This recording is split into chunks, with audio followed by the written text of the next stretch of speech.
Marco Evaristti, a Chilean-Danish artist known for his provocative and bold projects, set out to transform one of nature's most powerful spectacles, a geyser, into a work of art. His idea? To turn a natural geyser pink, creating a striking contrast between nature's raw power and human creativity. But how did he achieve this, and what science was at play? Evaristti chose the Strokkur geyser in Iceland for his project. Strokkur, one of the most famous geysers in the world, erupts every 6 to 10 minutes, shooting boiling water up to 20 meters into the air.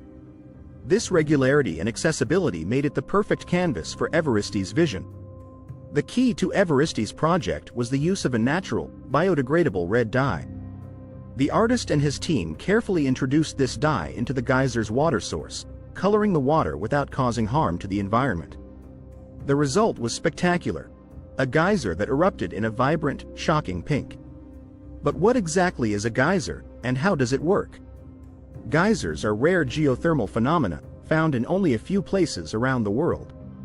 They occur in regions with volcanic activity, where magma heats groundwater to extreme temperatures. This superheated water becomes trapped beneath the surface until the pressure builds up so much that it forces the water and steam through narrow channels, causing an explosive eruption. In the case of Strokkur, the water is heated by magma chambers deep below the Earth's surface. As the pressure increases, the water boils and finally escapes through a narrow vent, creating a powerful eruption. The pink geyser was a temporary installation, but its impact was lasting. It demonstrated how art could intersect with science to create something truly unique, pushing the boundaries of both fields.